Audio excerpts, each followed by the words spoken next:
So, how much money did you earn during the pandemic season of 2020-2021? It is a very weird question. Pandemic has been a death blow for many people. Most employees lost their livelihoods, and most small business owners closed their businesses, and some of them also became employees. It was a very sad situation for 90% of the people, at least here in India. And across the world, it was the same story. But for this person, his net worth increased by more than 150%, making him the world's 10th richest man and India's second richest man, just a few $1 billion shy of India's richest man, Mukesh Ambani. Today, we are going to talk about this very interesting case study of Gautam Adani. Gautam Adani's net worth is currently at $92 billion, whereas Mukesh Ambani's net worth, who is India's richest person, is $108 billion. Of course, by the time you watch this video, these figures might have definitely changed, thus propelling Gautam Adani into India's second richest person and the world's 10th richest person, also beating Jack Ma, who is the founder of Alibaba. How did this happen? How did he suddenly become India's second richest person? How did he propel into the limelight? This all happened because of the stock market explosion that happened in India. If you look at specifically 2020 and 2021, because of the pandemic, there was lockdown situation, and also there was a rise in the number of corona cases. So most of the people were just sitting at home, working from home, because most of the companies made sure that the offices were all closed. And people also understood something very important. They understood how unstable life can be, how unstable their livelihood paths can be if they are just an employee. And that is where the explosion of education or information on YouTube also started happening. And many more people got exposed to this new investment strategy, which was, of course, the stock market. Just in 2020, 2021, it seems there were 30 lakh new demat accounts which were opened, and active trading happened by these newcomers into the stock market. And this is what propelled the net worth of Gautam Adani. Gautam Adani's net worth is because of his 7 listed companies which fall under his flagship group called as Adani Enterprises. Most of these companies, which are the 7 listed companies, are either India's largest private sector companies or the world's largest companies in their specific segments. So let us understand more about these 7 companies. Number 1 is Adani Ports and Special Economic Zone, which is India's biggest private port operator with 13 ports and terminals. Number 2 is Adani Enterprises, which is India's biggest coal trader and the biggest coal mining contractor, as well as the biggest private airport operator with 8 airports in its kitty. Also, Adani Enterprises is the oldest company in the flagship group because this company started as Adani Enterprises. Company number 3 is, of course, Adani Green Energy, which is one of the world's largest solar power developers. Also, this is the newest kid or the newest company in the flagship brand of Adani Group. This one company can be actually said to have propelled Adani's net worth because the shares of Adani Green Energy, the price of the shares of Adani Green Energy increased by 5,500% just in the past 3 years, with a capitalization. The company stands at $40 billion. Number 4 is, of course, Adani Transmission, which is the largest private sector transmission and distribution company in India. Adani Wilmar is the country's biggest edible oils brand, which sells oil under the brand name of Fortune. Adani Total Gas operates the largest city gas distribution business in India. And finally, Adani Power is the largest private thermal power producer in India. As you can see from this graph, Adani Enterprises accounts for 80% of the group's revenue. Adani Enterprises, as I mentioned, is into coal and also takes care of airports. And of course, Adani started as a commodity trader, and that is what is propelling his net worth at this point of time, which is trading. As you can see from this graph as well, just in 2021, it seems the share prices of the 7 listed companies in Adani Group increased to more than 500%, which was huge when compared to the market standards. Now, let us talk more about Adani's early life. How did this all start?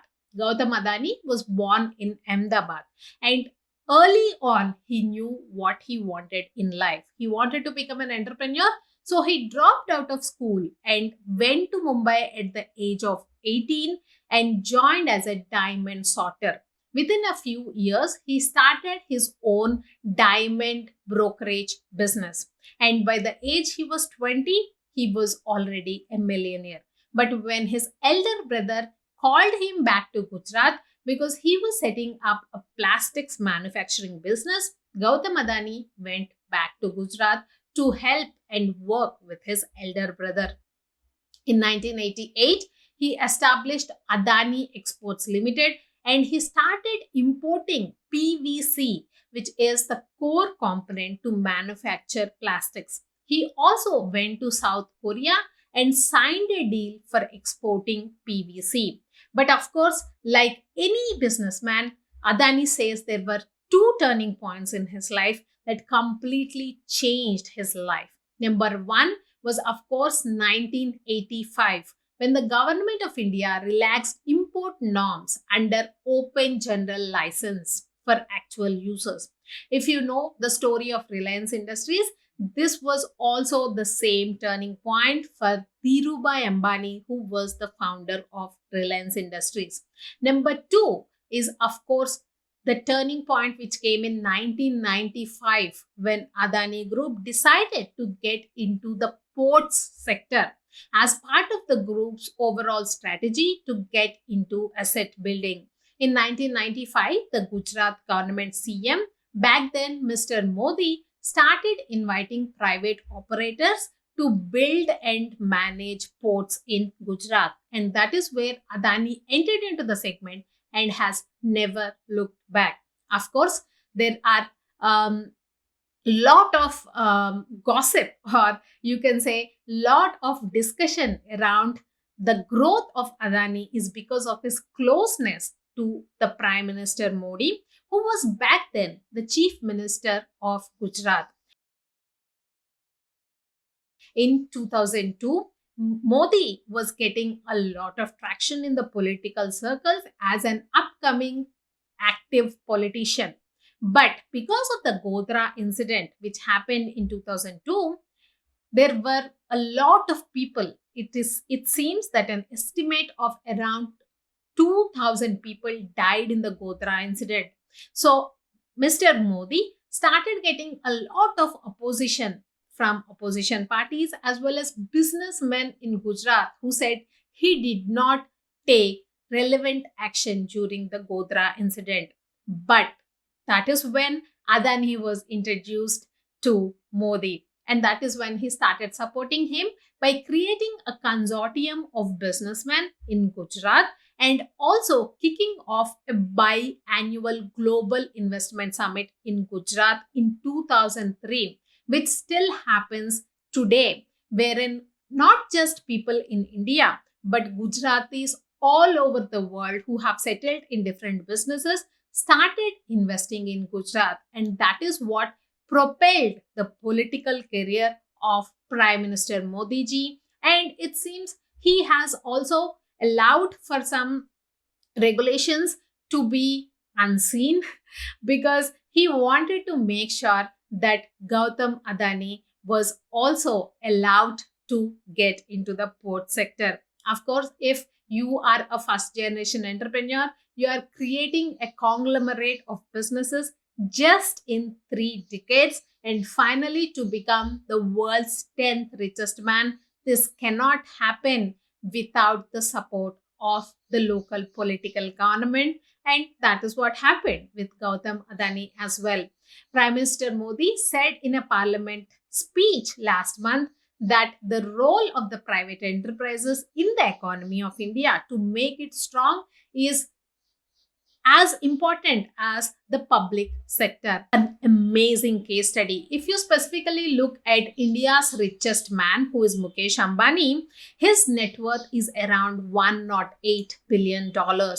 And Gautam Adani's net worth stands at $92 billion, just a few $1 billion short of Mukesh Ambani. But this story is even more incredible, I will say, because Gautam Adani just made this happen within 3 decades and being a first generation entrepreneur without any background. Whereas Mukesh Ambani has had support from his father because he built upon the company that Dhirubhai Ambani started. So this is an incredible case study. But as small business owners, what can you and I learn?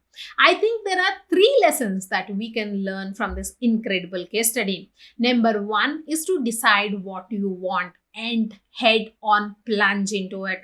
Most of the times, we as small business owners suffer with the shiny object syndrome, wherein if something that you started today is not working out, you start multiple businesses thinking that if I fail in this one business, there might be success in some other business. But always remember, if you're not focusing on that one business, you will never be able to grow other businesses as well. So decide what you want to do and just plunge into it. Don't have any plan B's or C's. You do or you die. Number 2 is to take risks and take big actions to support it. Gautam Adani went to South Korea when he was just in his 20s, coming from a background where he was not he was not superbly educated and he did not have any understanding of how the business actually works. It is a huge feat to go to some other country and sign a deal for importing PVC, which was the core component for manufacturing plastics. How many small business owners do take risks and follow it up with big actions? Small business owners, even till today, they want to do everything by themselves. They are too afraid to take any chances. They don't want to enter into a segment in which they don't know anything. But until and unless you get on the ground and you start doing, you will never have any success. So take risks and take big actions. Number 3 is, of course, hire capable people and delegate the shit out of it. So most of the small business owners, we still think that though we might have employees, we have to do everything by ourselves because the employee will not do a great job, as great a job as we can do at that particular task. And that is why we are just head stuck in the day-to-day run of the business and missing out on the new opportunities that are available out there in the market. And that is why many small business owners don't grow. Use automation tools, use people to get your tasks done. Because if you think that Adani has become the world's 10th richest person by doing everything by himself in the 7 listed companies, then you're definitely wrong, my friend. He has an amazing team. And of course, he built the team along with him. So I hope you found this content interesting. If you want more such content, please do subscribe to my channel and smash that like button. This is Sirisha Verma, founder chief strategist at Branding by Pixels, a business strategy design and digital marketing company coming live to you from India. I cover topics like these: case studies, small business ideas, and marketing specifically for real estate agents as well. In this channel, Everything Business by Sirisha Verma. So, if these topics are of interest to you, do subscribe and click on the notification bell so that whenever I put a new video out, you get notified. If you want to take your business online and you want to take my service, all my contact details are there in the description below. You could also write to me at my email ID and I will reach out to you. I will see you again in my other video. Please do take care until then and come back to watch the other video that I'll be putting in my channel. Until then, bye-bye.